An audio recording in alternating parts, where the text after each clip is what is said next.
నమస్తే, నేను మీ సౌర్య. విదేశాలకు వెళ్లి వచ్చిన ప్రధాన అర్చకులు ఇక్కడ భారతదేశంలో ఉన్న ఆలయాల్లో గర్భగుడుల్లోకి వెళ్ళడానికి వీల్లేదు అని చెప్పేసి ఒక తీర్పు అయితే రావడం జరిగింది. అయితే ఎందుకు వెళ్ళకూడదు, అసలు ఏంటి, అసలు దానిలో ఏముంది, దానికి దీనికి అసలు లింక్ ఏంటి, వెళ్తే ఒకవేళ ఏంటి, వెళ్ళకపోతే ఏంటి, అసలు ఇప్పుడు వాళ్ళు ఎలా రియాక్ట్ అవుతూ ఉన్నారు ప్రధాన అర్చకులు అక్కడి నుంచి వచ్చిన వాళ్ళు. సో ఈ డీటెయిల్స్ అన్ని కనుక్కుందాం సీనియర్ జర్నలిస్ట్ దుర్గా వడ్లమణి గారి నుంచి. నమస్తే. నమస్తే అండి.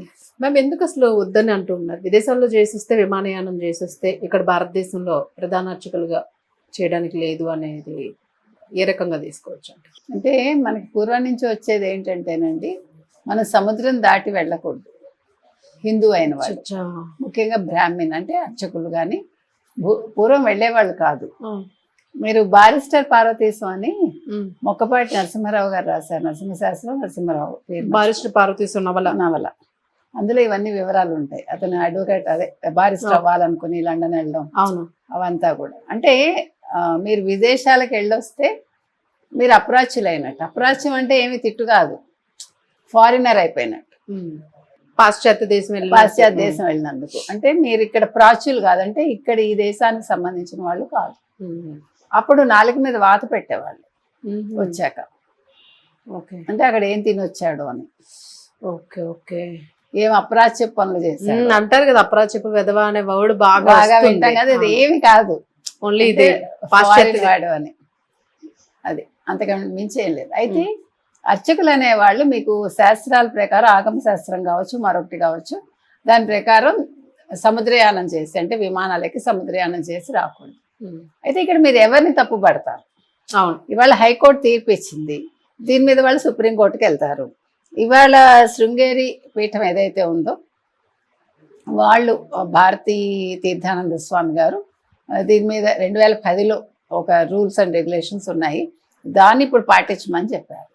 మరి గతంలో ఏ ప్రభుత్వం అయినా, కాంగ్రెసా, టీడీపీనా, వైసీపీనా మనకు సంబంధం లేదు, అన్ని పార్టీల వాళ్ళు పంపించారు కదా.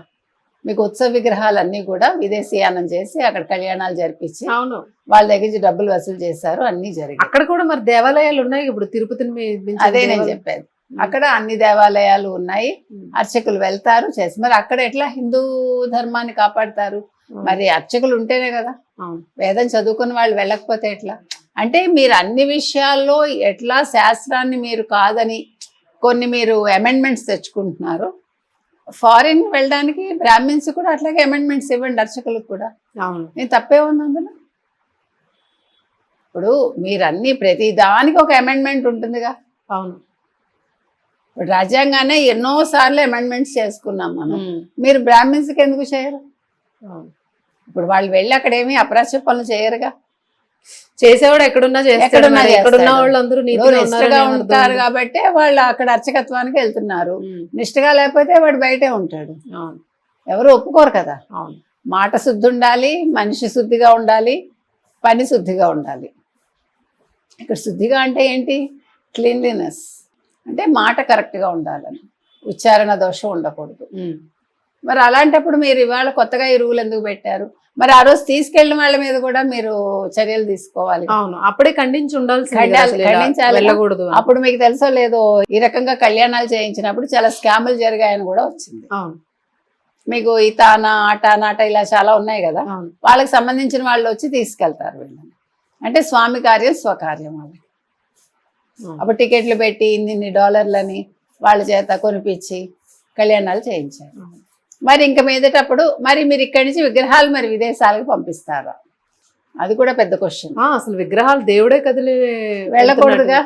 ఇప్పుడు మీరు అక్కడ ఎక్కడి నుంచో వచ్చిన మతాన్ని పాటించే పాస్టర్లకి ఏమీ కండిషన్స్ ఉండవు. అక్కడి నుంచి ఎక్కడి నుంచో వచ్చిన ఒక మతానికి సంబంధించిన ఇమామ్స్కి ఏమీ ఉండవు.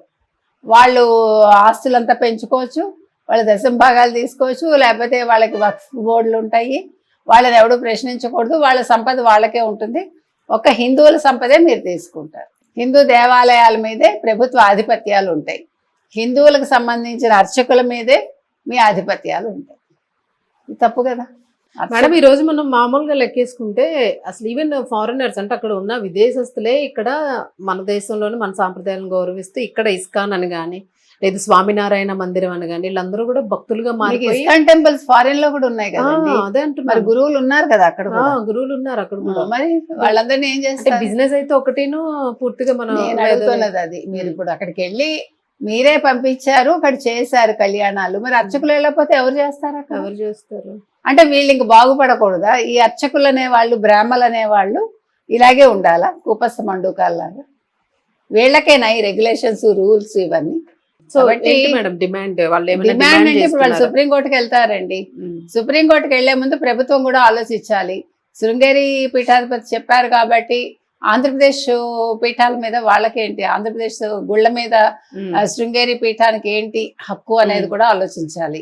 ఇక్కడ ఎందుకంటే అది కర్ణాటకకు సంబంధించింది. అవును ఇప్పుడు ఇప్పటికే మీరు తిరుమల వెళ్తే అవును మీకు ముందు కనిపించేది తమిళ బోర్డులు, మీరు కావాలంటే చూసుకోండి. అవునవును కన్నడ బోర్డులు, తెలుగు వెనక్కి ఉంటుంది, అవును మీరు ప్రశ్నించడానికి ఉండదు. అవును అంటే మనం అలా బతికేస్తున్నాం తెలుగు వాళ్ళం, చాలా విషయాల్లో కాంప్రమైజ్ అయ్యి అవును. ఆ పోన్లే అనే ఒక ధోరణితో ఉన్నాము. ఇవాళ అర్చకులు ఆ ధోరణితో ఉండదు. అర్చకులు కూడా బాగుపడాలి. వాళ్ళు విదేశాలకు వెళ్ళినంత మాత్రం తప్పు లేదు, అవన్నీ మారాయి, అవును. అన్ని పద్ధతులు మారాయి. ప్రతి దానికి ఒక పరిహారం అనేది ఉంటుంది కాబట్టి ఆ పరిహారాలు ఏంటో తెలుసుకుని అర్చకులకు అన్యాయం చేయొద్దని మాత్రం మనం చెప్పాలి. Thank you madam.